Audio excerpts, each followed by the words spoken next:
भाजपा नेता रमेश जारकीहोली ने कहा, मैं अगले 2 महीनों तक राज्य सरकार के खिलाफ कुछ नहीं बोलूंगा। अभी मैं कोई प्रतिक्रिया नहीं दूंगा। मैं सिद्धरमैया के मुद्दे पर कोई टिप्पणी नहीं करूंगा। मैं 2 महीने बाद बोलूंगा। ನೋಡಿ, ನಾನು ದಾವಣಗೆರೆಯಲ್ಲಿ ಸ್ಟೇಟ್ಮೆಂಟ್ ಕೊಟ್ಟಿದ್ದೇನೆ.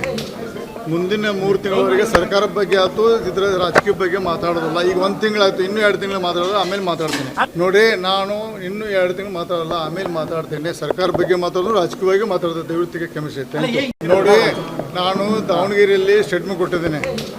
ಮುಂದಿನ 3 ತಿಂಗಳವರೆಗೆ ಸರ್ಕಾರದ ಬಗ್ಗೆ ಆಯ್ತು, ಇದರ ರಾಜಕೀಯ ಬಗ್ಗೆ ಮಾತಾಡೋದಿಲ್ಲ. ಈಗ 1 ತಿಂಗಳಾಯ್ತು, ಇನ್ನೂ 2 ತಿಂಗಳು ಮಾತಾಡೋದು, ಆಮೇಲೆ ಮಾತಾಡ್ತೀನಿ. ನೋಡಿ, ನಾನು ಇನ್ನೂ 2 ತಿಂಗಳು ಮಾತಾಡಲ್ಲ, ಆಮೇಲೆ ಮಾತಾಡ್ತೇನೆ. ಸರ್ಕಾರ ಬಗ್ಗೆ ಮಾತಾಡೋದು, ರಾಜಕೀಯವಾಗಿ ಮಾತಾಡೋದು. ದಯವಿಟ್ಟು ಕ್ಷಮಿಸಿ. ನೋಡಿ, ನಾನು ದಾವಣಗೆರೆಯಲ್ಲಿ ಸ್ಟೇಟ್ಮೆಂಟ್ ಕೊಟ್ಟಿದ್ದೇನೆ. ಮುಂದಿನ 3 ತಿಂಗಳವರೆಗೆ ಸರ್ಕಾರದ ಬಗ್ಗೆ ಆಯ್ತು, ಇದರ ರಾಜಕೀಯ ಬಗ್ಗೆ ಮಾತಾಡೋದಿಲ್ಲ. ಈಗ 1 ತಿಂಗಳಾಯ್ತು, ಇನ್ನೂ 2 ತಿಂಗಳು ಮಾತಾಡೋದು, ಆಮೇಲೆ ಮಾತಾಡ್ತೀನಿ.